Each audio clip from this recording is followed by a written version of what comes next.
손 높이 듭니다. 내 진정 소원이 내 구주 예수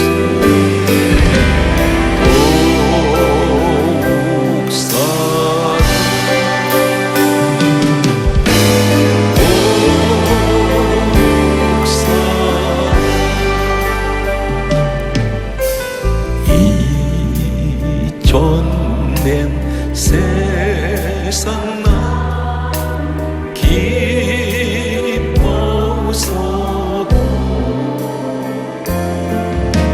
지금 내 기쁨은 오직 예수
울고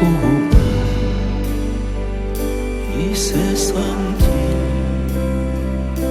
소망 없는 나그네에게 방황하고 헤매이며 조금씩 살아왔네. 늦지 없는 네 몸 위로받고 살고파서 세상 영원히 나가다 모든 것을 이뤘네. 무거운 짐 지고 쉴 곳 없어 옛처럼 쓰러지고 넘어져도 위로할 자 내겐 없었네. 세상에서 버림받고 세월 방황하던 아버지를 만나서 주님을 알았네. 눈물로써 회개하고 아버지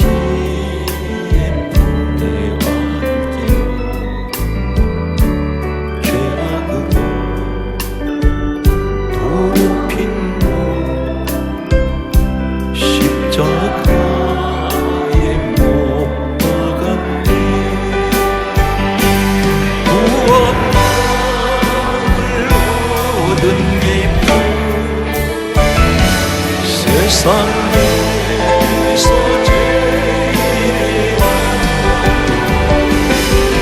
영원의 길 걸어가 내 주에서 찬양하리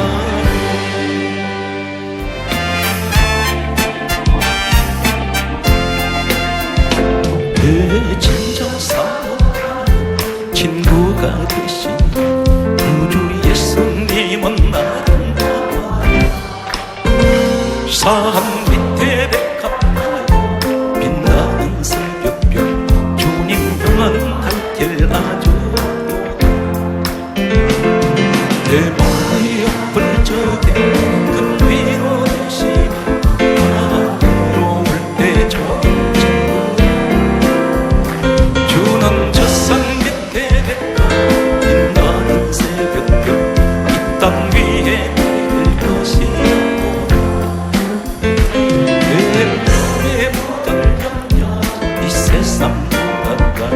나와 항상 같이 하여 주시오 시험을 당할 때 악마의 계교를 욕심 물리치사 날 지키시오 세상 날 버려도 주 예수 끝까지 나를 도와줘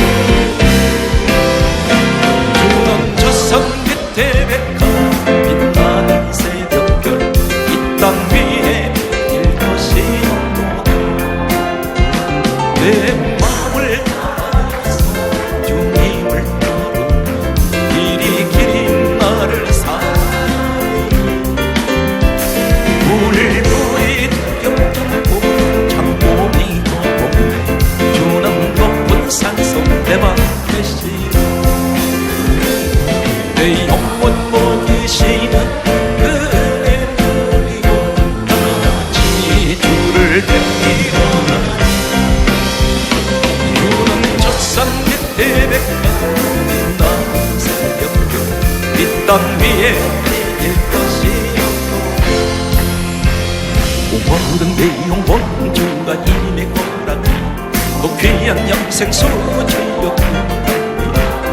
약속 따라서 힘써 간구하고 오 주여 내 기도에서 들어주소서 예수의 사랑 예수의 사랑 바다 물결같이 내게 임하니 영광의 물결에 온종일 쌓여서 내 영혼의 기쁨 하려고 주 내게 약속한 금리 내려주시니 은혜의 저구는 높게 떠올라 귀한 진조와 내게 밝게 보여 힘을 내게 감동합니다 예수의 사랑 예수의 사랑 바다 물결같이 내게 임하니 영광의 물결에 온종일 쌓여서 내 영혼의 기쁨 할렐루야 예의 소낙비 지금 흡족히네 구원의 건강을 주어놓쳐서 내 중한 모든 죄 씻어 다 지금 은혜 주님께 따라 예수의 사랑 예수의 사랑 바다 물결같이 내게 임하니 영광의 물결에 온종일 쌓여서 내 영혼의 기쁨 할렐루야 창문 넘치는 주의 은혜로 힘차게 밀려와 내게 만족하고 할렐루야 오 주를 찬송하고 내 마음의 기쁨이 상통하니 예수의 사랑 예수의 사랑 바다 물결같이 내게 임하니 영광의 물결에 온종일 쌓여서 내 영혼의 기쁨 한량도다 내 산들 넘어 험곡에 가도 빛나는 도로가니 주께서 항상 지키시기로 약속한 말씀 변치 않네 하늘의 영광 하늘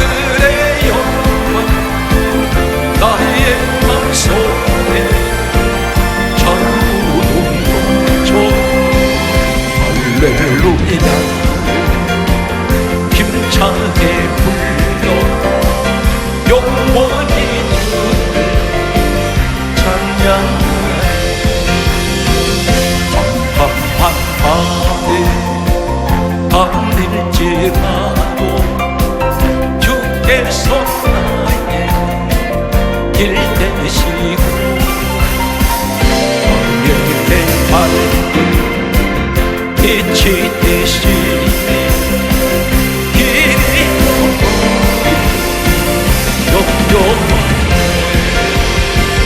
하늘의 영광 하늘의 영광 나의 속에 자유도 넘쳐 할렐루야 힘차게 불러 영원히 주를 찬양하리 완벽한 그비 바로 내 마음 명랑한 저주 바라보고 할렐루야 힘차게 불러 날마다 빛이 도로하리 하늘의 영광 하늘의 영광 나의 맘속에 자유로 넘쳐 할렐루야 힘차게 불러 영원히 주를 찬양하리.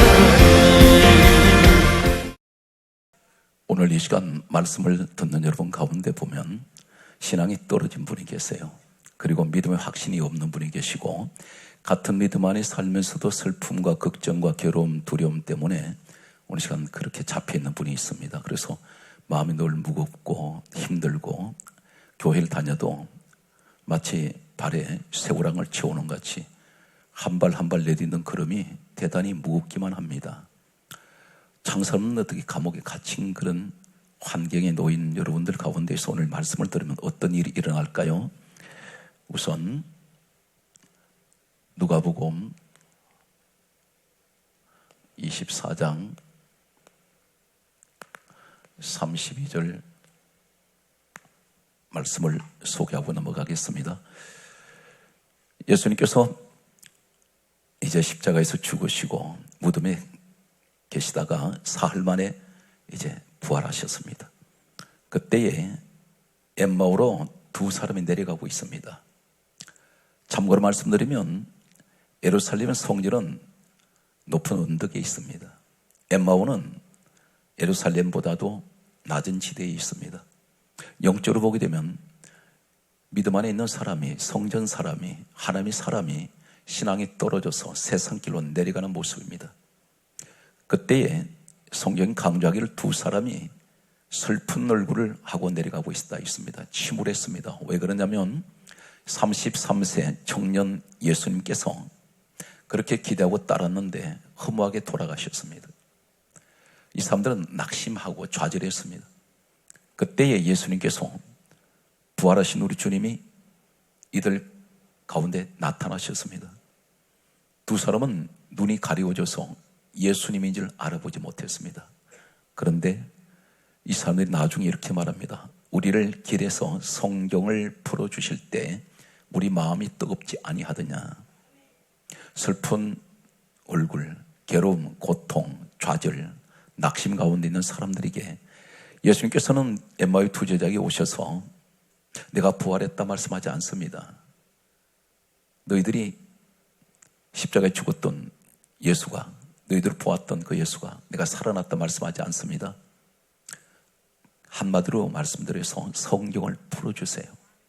풀어주실 때 헬라어는 따라하시겠습니다. 디아노이고, 열렸다. 마음이 열리기 시작합니다. 열렸더니 뜨겁지 아니하더냐, 이 말은 헬라의 카이오, 이 말은 불이 붙다. 내 마음에 말씀에 불이 들어오기 시작합니다.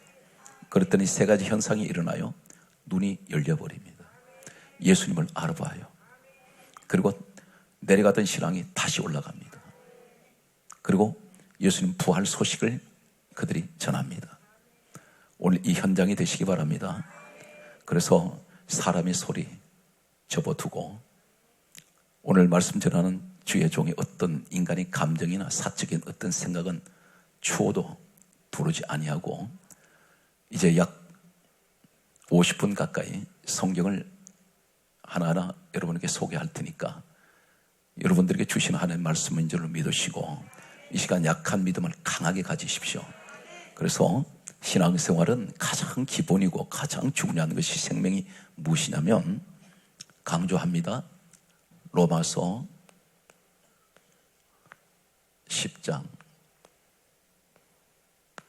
17절에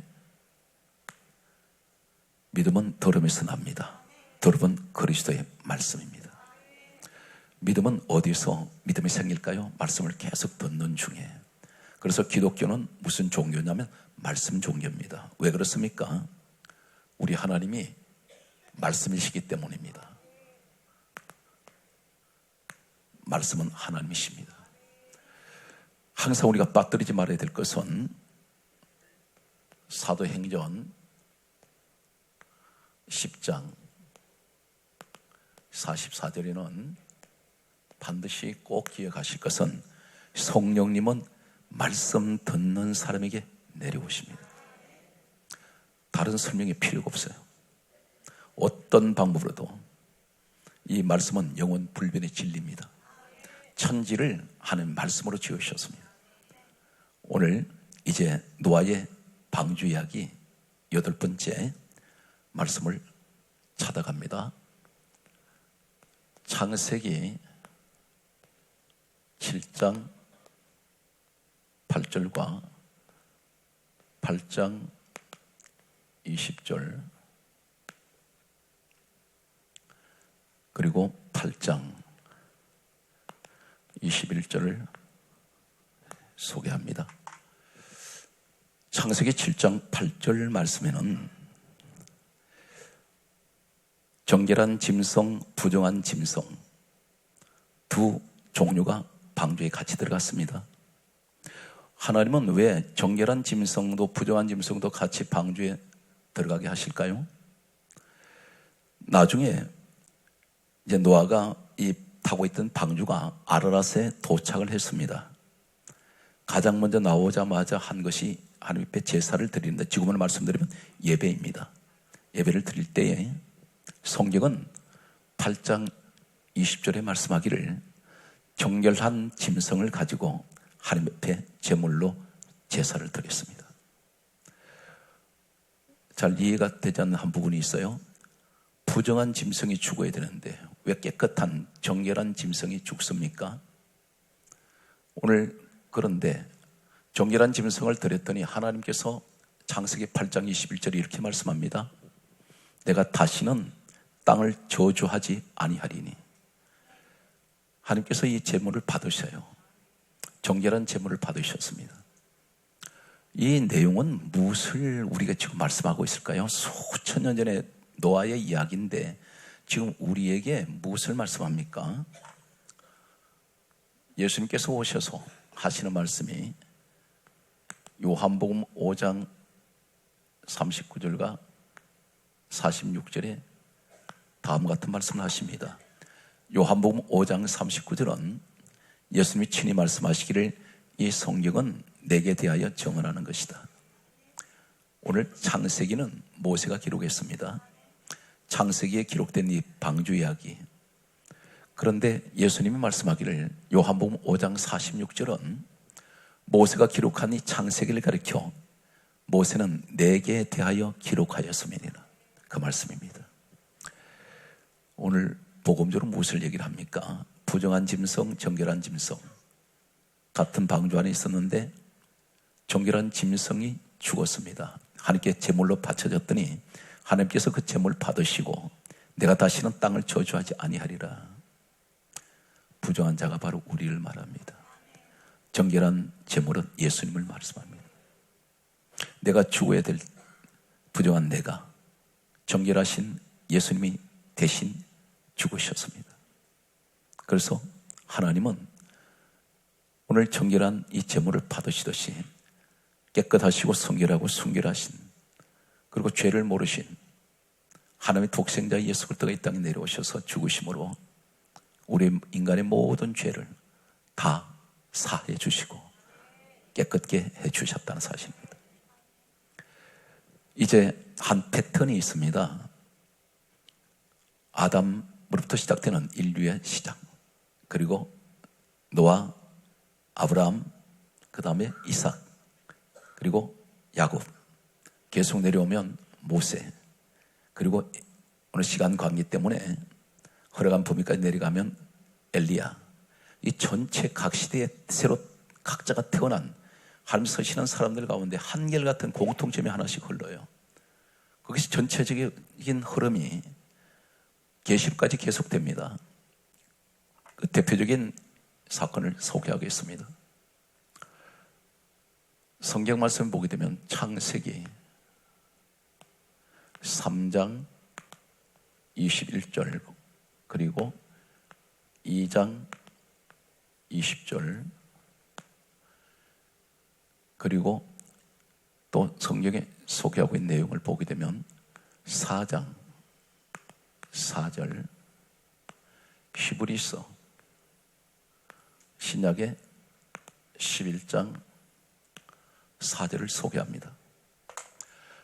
창세기 3장 21절 내용은 어떤 내용이냐면, 하나님이 선악과 따먹지 말라는 선악과를 따먹었던 아담 하와에게 성경이 이렇게 강조합니다. 가죽 옷을 지어 입히시니라. 누가 입혀주세요? 하나님께서.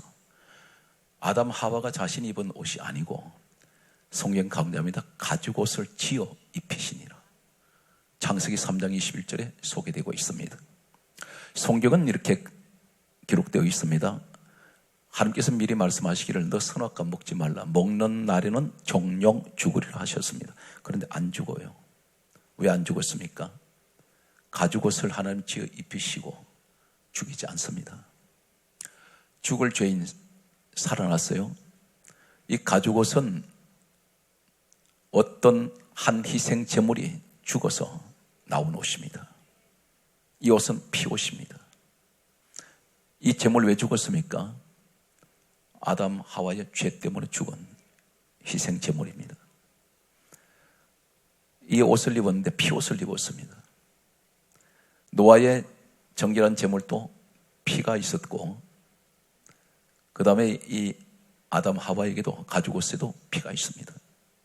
그런데 중요한 내용은 성경 말씀 보게 되면, 창세기 2장 20절의 말씀을 보게 되면, 아담이 하나님이 죽여서 가죽옷을 지어 입히신 이 짐승이 어떤 짐승인지 알고 있다는 것입니다.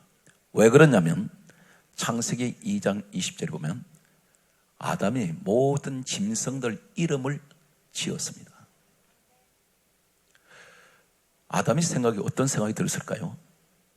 분명히 우리가 아담 자신과 하와가 죽는다 그러셨는데 하나님이 짐승 죽이시고 가죽옷을 입히시고 난 후에 살려주세요. 그때 이 아담의 생각 속에는 하나님은 이 짐승을 사랑하시고 기뻐하시는구나, 이 생각을 가지고 있었을 것입니다. 훗날에 아담 하와의 사이에 가인이라는 아들이 태어났고 아벨이라는 아들이 태어났어요. 그런데 창세기 4장 4절에 보면 아벨이 하나님 앞에 제사 드릴 때에 성경 강조합니다. 양의 첫 새끼를 하나님 앞에 드렸습니다. 그런데 하나님 기쁘시게 받았어요. 반면에 가인이 드린 농사로 지은 농산물을 드렸더니 하나님 받지 않았어요. 그런데 성경은 신약에 와서 히브리서 11장 4절에 보면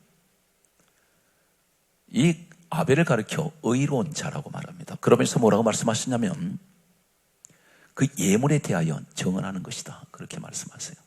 아벨이 드린 예물이 무엇입니까? 양입니다. 아벨은 어떻게 알았을까요? 하나님이 이 양을 기뻐하시는 걸 어떻게 알았을까요? 분명 가인과 아벨 두 아들은 아버지 아담과 어머니 하와로부터 다음과 같은 말을 들었을 것입니다.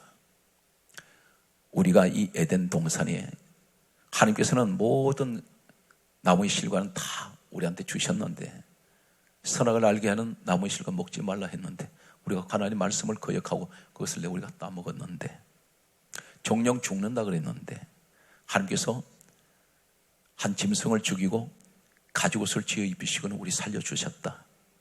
그러면서 분명히 하나는 이 희생 제물을 기뻐하시는 짐승 이야기를 했을 것입니다. 당연히 했죠.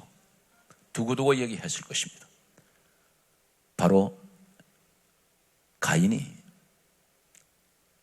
이 말씀을 들었을 것입니다. 그러나 무시해요. 그런데 아벨은 아버지 어머니가 들려준 말씀을 기억했을 것입니다. 그래서 양을 드린 겁니다. 복음적으로 무슨 얘기인지 아십니까? 세례 요한을 통해서 정언되는 예수님이 이 땅에 오셨을 때 요한복음 1장 29절에 세례 요한이 이렇게 말합니다. 보라, 세상 죄를 지고 가는 하나님의 어린 양 예수. 아벨이 양을 드린 것은 바로 복음적으로 예수 그리스도를 의미하고 있다는 것입니다. 희생제물. 오늘 아담 하와가 죽을 인생이 누구 때문에 살았습니까? 한 희생제물 때문에 살았습니다. 살려주었어요. 피로 가려줍니다. 오늘 이 사건은 노아로부터 아담으로부터 계속해서 똑같이 내려오고 있는 예수 그리스도의 복음 사역을, 구원 사역을 말씀하고 있습니다. 계속되는 말씀을 보겠습니다. 이번에는 아브라함의 모습을 찾아갑니다. 창세기 15장 17절에 보게 되면 아브라함이 제물을 쪼개놓고 났을 때에 하나님이 타는 횃불이 그 쪼갠 고기 사이로 지나갑니다. 이 사건은 어떤 것을 의미하냐면 하나님의 언약을 세울 때에 고기가 쪼갠 고기 제물 사이로 횃불이 지나가는 이것을 가리켜 횃불 언약이라고 부릅니다. 여기 죽은 희생 제물은 언약의 제물입니다. 그런데 그 언약이 피로 맺어진 언약입니다. 제물이 쪼개져서 그 가운데로 불이 지나가고 있습니다. 언약의 횃불 언약, 피의 언약인데 마가복음 14장 24절에는 예수님께서 이렇게 말씀하세요. 내 피가 언약의 피다. 예수님이 언약의 제물이라 하시는 거예요. 오늘 똑같은 사건이 구약에서 신약으로 연결되고 있습니다. 예수님은 이 땅에 오셔서 모든 죄인들을 대신해서 죽으신 희생 제물이 되시고 누구든지 그리스도 안에만 있으면 다 구원받습니다. 다른 이야기가 나올 수 없어요. 전 성경에서 계속되는 흐름을 봅니다. 지금 우리는 아담으로부터 아브라함으로부터 노아로부터 계속해서 지금 흘러내려가는 사건을 계속해서 보고 있습니다. 똑같은 패턴입니다. 이삭을 소개합니다. 이삭 사건을 보게 되면 창세기 22장 13절의 말씀을 보면 이삭이 모리아산에 하나님께 제물로 바치기 위해서 모리아산에 이삭 자신이 아브라함과 함께 올라갑니다. 이삭이 죽어야 될 사람입니다. 그런데 성경은 죽으러 올라간 이삭은 죽지 않고 하나님이 준비하신 한 순양이 숯불에 걸려 있어요. 성경 강조합니다. 이삭 아들 대신 양이 죽어요. 지금 내가 죽을 자리에 예수님이 대신 죽으셨어요. 정작 내가 십자가에 못 박힐 사람은 난데 우리 예수님이 대신 십자가에 못 박히시고 우리에서 구원해 주셨습니다. 그래서 성경 강조하기를 대단히 중요한 말씀을 하고 계세요. 마태복음 1장 21절에 예수님 오신 목적을 말씀합니다. 따라하세요. 이름을 예수라 하라. 이는 자기 백성을 죄에서 구원하시기 위해서 그래서 오신 겁니다. 십자가에 죽으러 오셨어요. 그래서 이름을 예수해라. 그 예수란 말이 구원이에요. 자기 백성, 오늘 여러분이 하나님 백성인 거 맞습니까? 자기 백성을 죄에서 구원하시기 위해서.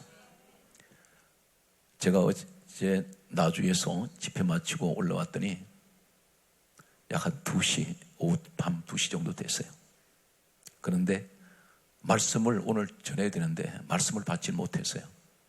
그래서 잠깐 앉아서 말씀을 묵상하는데 오늘 이 말씀을 주셨습니다. 그래서 그냥 말씀 받아놓고 바로 잠자리에 들었는데 다른 건 뭐 읽어볼 시간도 없고 바로 올라왔습니다. 근데 하나님의 은혜로 오늘 또 이 말씀을 전하게 하시는 순전히 성령님이 주시는 지혜로 오늘 여러분에게 말씀을 전합니다. 이 말씀 전부가 성경에 기록된 말씀이에요. 이 말씀 그대로 받으세요. 그대로 가슴에 담으세요. 그러면 확실하게 여러분은 천국의 사람이 될 수 있습니다. 오늘 우리는 지금까지 여기 정리된 내용을 보면 아담, 노아, 아브라함 그리고 이삭까지 왔습니다. 이제 야곱을 소개하겠습니다. 창세기 27장 16절과 창세기 27장 27절 내용을 보면 성경은 이 야곱이라는 사람은 어떤 사람입니까? 이사야 41장 14절에 보면 버러지 같은 너 야곱아 그러셨어요. 버러지, 벌레 같은 인생 야곱. 하나님 볼 때 그렇게 보셨습니다. 버러지 징그럽잖아요. 다른 번역에는 지렁이로 되어 있습니다. 그런데 이 지렁이 얼마나 징그럽습니까?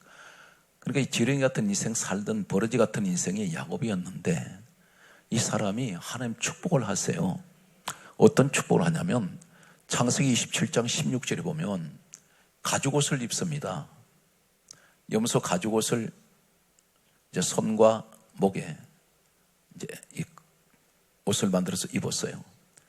그러고 난 후에 아버지한테 나갔습니다. 나갔더니 창세기 27장 27절에 뭐라고 하냐면 아버지가 내 아들의 옷의 향취는 여호와의 복 주신 밭의 향취로다 그렇게 해요. 내 아들의 옷의 향취 무슨 향취일까요? 바로 가죽옷을 입은 피냄새를 말합니다. 내 아들의 옷의 향취는 여호와의 복을 심는 밭의 향취라고. 하나님의 축복을 받으려면요 예수의 피로 우리는 죄사함 받아야 돼요. 그것이 하나님의 축복입니다. 내 몸에서 십자가에 예수 그리스도의 피의 흔적이 있어야 돼요. 예수 그리스도의 향기가 있어야 돼요. 야곱의 몸에서 나오는 것은 가죽옷의 향취입니다. 내게도 나를 위해서 죽으신 희생제물 되신 예수 그리스도의 향기가 여러분께 진동하시기 바랍니다.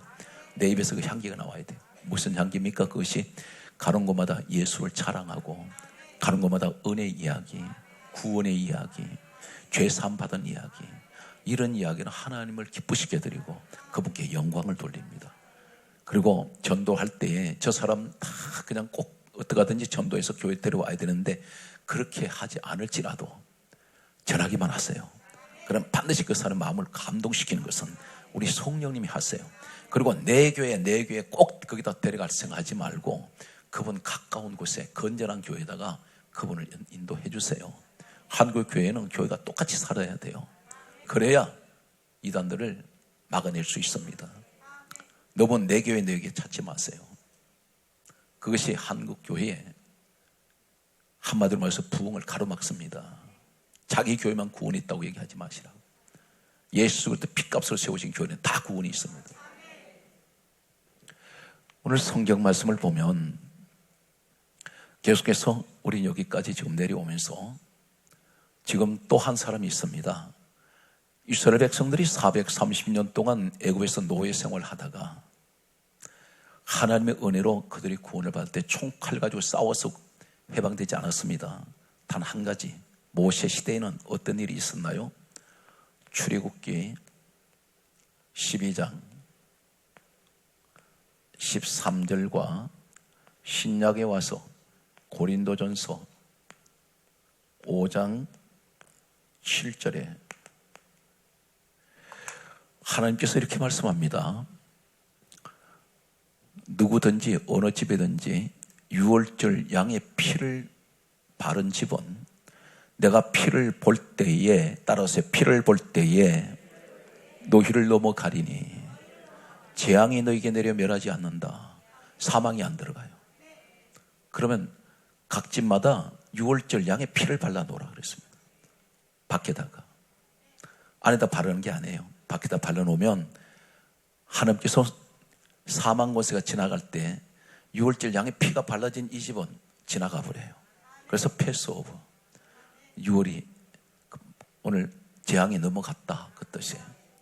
그런데 신약에 와서 고린도전서 5장 7절에 보게 되면 바울이란 이 사람이, 바울 사도가, 이분은 어떤 분입니까? 살아서 셋째 하늘까지 올라갔다 내려온 사람이에요.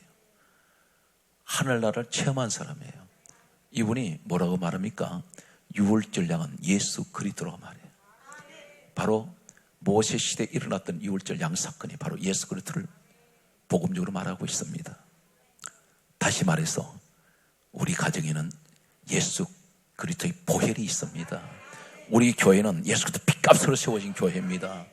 그래서 여러분 교회가 얼마나 소중한지 아십니까? 사도행전 성경 말씀 보게 되면 사도행전 20장 28절 말씀을 보면 크게 따라서요. 하나님께서 자기 피로 사신 교회, 하나님께서 자기 피로 사신 곳이에요. 교회가. 그래서 항상 교회는 무슨 소리가 그러면 들려야 됩니까? 하나님의 피값에 세워진 교회면 교회에서는 예수 그리스도의 피 얘기가 나와야죠. 십자가를 자랑해야죠. 세상 이야기하면 안 돼요. 교회 안에 들어오면 하나님 이야기를 하세요. 이해가 됩니까? 오늘 성경 말씀은 계속해서 보게 되면, 그렇다면 또 한 사람이 있죠. 3년 6개월 동안 비가 내리지 않았던 이스라엘 땅에 비를 가져오게 했던 한 사람, 엘리야입니다. 엘리야가 막연하게 우리가 생각할 때 이렇게 성경 기록하고 있습니다. 야고보서 5장 17절 이하의 사건을 보게 되면 엘리야가 간절하게 기도했더니 하나님께서 하늘문을 여시고 축복의 비를 내리셨다. 여기 잘 들으세요. 지금 우리는 보통 이 엘리야 이야기할 때 엘리야가 주체가 되어 있어. 하나님은 뒷전이에요. 비를 주시는 분은 하나님이세요. 그런데 엘리야가 기도했더니 비 주셨다고. 그럼 하나님은 조연이고 엘리야가 주연입니까? 우리가 그렇게 성경을 이야기를 하면 안 돼요. 성경은 이 엘리야가 열왕기상에 보게 되면 한 번 또 열왕기상 18장 사건에서 보게 되면 18장 30절 이하부터 말씀을 보면 엘리야의 기도는 특이한 기도가 있어요. 하나님 비 내려주세요. 여기 성경에 보면 엘리야 기도는 열왕기상 18장에 그런 기도 한 적이 없어요. 야고보서 5장 17절에 나와 있는데 현장에서는 그 기도가 없어요. 그러면 무슨 기도가 있었느냐? 36절에서 37절까지 보게 되면 엘리야 기도는 3년 6개월 동안 비 안 내린 이유가 무엇이냐면 우상 섬기다가 하나님이 하늘을 닫아버렸습니다. 하나님만 섬기고 하나님께만 영광 돌리고 살아야 되는, 지금으로 말씀드리면 이 시대가 우상들이 태산을 이루고 있습니다. 우리나라만 해도 가는 곳마다 우상천지예요. 그런데 예수님이 누구세요? 빌립보서 2장 6절에 그분이 근본 하나님 본체가 되십니다. 우리 예수님이 성경의 말씀 보게 되면 골로새서 1장 16절에서 18절 말씀 보게 되면 우리 예수님께서 천지를 창조하신 분이에요. 엘리야가 갈멜산에서 기도할 때 무슨 기도하느냐면 열왕기상 18장 36절에서 37절 이하의 말씀 보면 엘리야가 이 기도합니다. 저들이 하나님이 누구신지를 알게 해주세요. 그 기도하고 있어요. 비를 내리는 것이 목적이 아니라 비를 주시는 분이 누구신지를 알게 해달라는 겁니다. 우리 하나님이 누구신지. 그런데 우리는 대기가 엘리야가 기도했더니 비 주셨다고. 그것이 아니라 비를 내리게 하시는 분은 하나님이세요. 그분이 누구신지를 우리는 하나님을, 위대하신 하나님을 찬양해야 돼요. 인간이 자칫하면 그 자리에 설 수, 신의 자리에 서면 안 된다는 겁니다. 우리가 창세기 1장 1절을 보면 그 말이 그 말 같고 그 말 그 말 같은 말이 있어요. 태초에 하나님이 천지를 창조하시니라, 이 말씀 가운데 태초에 천지를 하나님이 창조하시니라, 그 말이 그 말 같아요. 그러나 전혀 달라요. 태초에 하나님이 천지를 만드셨습니다. 그런데 피조물이 앞에 와 있잖아요. 태초에 천지를 하나님 만든 피조물이 앞에 있고 하나님 뒤에 있단 말입니다. 잘못된 거예요. 우리가 자칫하면 하나님보다 내가 앞서갈 때가 있어요. 내가 아니에요. 하나님께서. 우리가 항상 그래서 말 한마디라도 은혜 생활할 때는 조심해야 됩니다. 항상 하나님 우선, 오직 예수. 오늘 여러분께 그 축복이 있기 바랍니다. 오늘 성경에 보면 열왕기상 18장 이 사건에서, 엘리야의 사건에서 보게 되면 엘리야가 어떤 일을 했을까요? 성경은 분명히 이 갈멜산에 비가 내립니다. 불도 내려오는데 열왕기상 18장 33절에 이 사람이 기도 들어가기 전에 가장 먼저 하는 것이 뭐냐면 3년 6개월 동안 가뭄던 이 땅에 송아지를 제단에다 올려요. 송아지 어디서 구해왔습니까? 이 사람들은 굶어 죽어도 3년 6개월 동안 사람이 먹지를 못해서 굶어 죽는 한이 있어도 하나님께 바칠 제물은 준비하고 있어요. 대단히 귀합니다. 송아지를 통째로 올려놨어요. 송아지를 갈라서 하늘 향해서 눕혀놓았습니다. 오늘 뭘 말합니까? 하나님께 드려지는 제물은 양, 소, 비둘기죠. 복음적으로 누구를 말해요? 예수 그리스도. 이 송아지 왜 죽었어요? 백성들 죄 때문에 죽었습니다.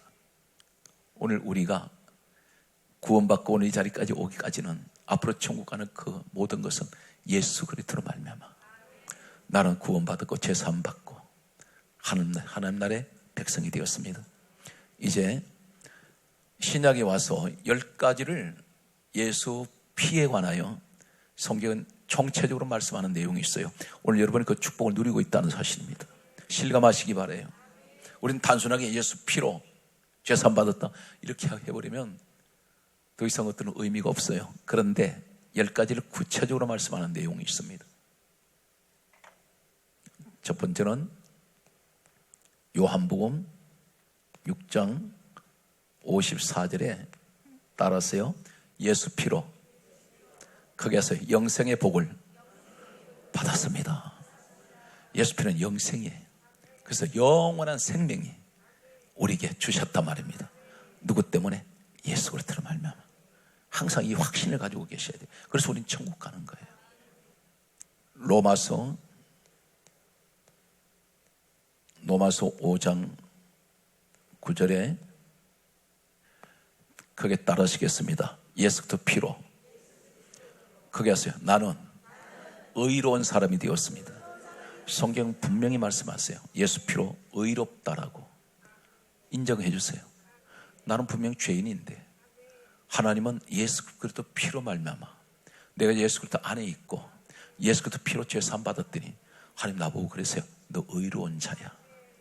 그래서 성경 강조하기를 로마서 8장 1절에 더 이상은 우리를 정죄할 자가 없어요. 에베소서 1장 7절에 예수 그리스도 피로 따라서요. 구속, 죄사함 받았습니다. 죄사함 받았어요. 에베소서 2장 13절에 놀라운 말씀을 합니다. 크게 따르세요. 그리스도 피로 하나님과 내가 가까워졌습니다. 굉장히 가까워졌어요. 어느 정도 가까워졌어요? 요한복음 1장 12절에 영접하는 자, 곧 그 이름을 믿는 자, 예수를 믿는 자는 하나님 자녀되는 권세가 있어. 그래서 우리가 아버지라 부르는 거예요. 누구 때문에? 예수님 때문에. 오늘 이 축복의 주인공이 여러분이세요. 이 말씀을 듣는다는 게 얼마나 축복인지 모릅니다. 성경은 우리에게 굉장히 또 귀한 말씀을 하고 계세요. 골로새서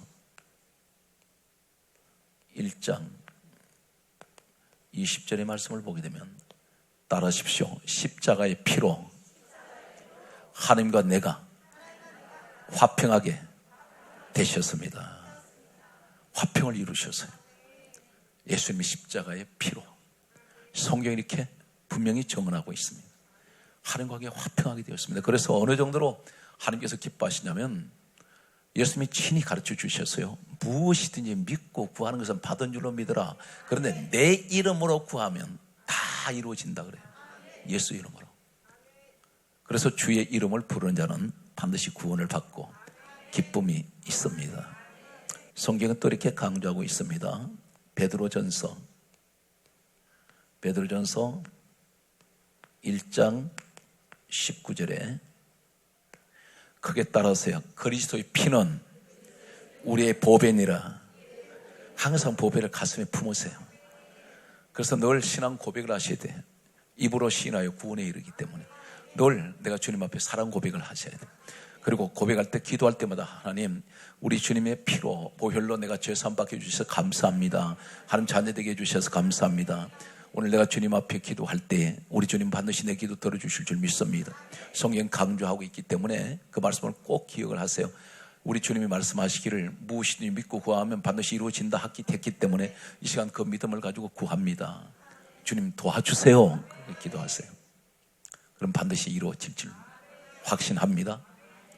오늘 성경 말씀을 계속해서 보게 되면 요한 1서 1장 7절은 우리에게 강조합니다. 예수의 피가 크게 따라서요. 우리의 모든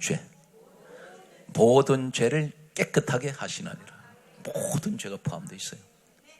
예수님 피의 10가지 축복 가운데 이 말씀을 하고 있습니다. 성경은 계시록 1장 5절과 5장 9절입니다. 더 이상 쓸 자리가 없어요. 계시록 1장 5절은 성경이 이렇게 강조합니다. 우리의 죄에서 해방시켜버렸어요. 여러분, 일제 36년 동안 식민지 생활하던 우리 민족이 해방됐죠. 다 자유해졌잖아요. 예수 피로 우리의 모든 것을 다 자유하게 만든 거예요. 더 이상은 죄의 종이 아니에요. 창세기부터 계속 흘러내려가는 게 계시록까지 한 가지 흐름이 뭐예요? 예수 피예요. 계시록 5장 9절은 뭐라고 말씀하십니까? 어린 양의 피로 우리를 사서 하나님께 드렸대. 이제는 그러면 내가 사는 것이 아니라 내 안에 그리스도께서 사시는 겁니다. 여러분, 이단들 무슨 말을 하든지 현혹되면 안 돼요. 오늘 말씀의 결론입니다. 따라하세요. 갈라디아 6장 14절. 가장 핵심입니다. 큰 핵심이 뭡니까? 내게는 우리 주 예수 그리스도의 십자가 외에는 결코 자랑할 것이 없습니다. 예수만 자랑하세요. 십자가 자랑하세요. 왜 자랑해야 됩니까? 나 대신 그분이 죽으셨는데. 목이 터져라고 십자가를 외쳐야 됩니다. 항상 예수 그리스도를 자랑하는 이 시대 마지막 남은 여러분 되시기를 예수님 이름으로 축복합니다.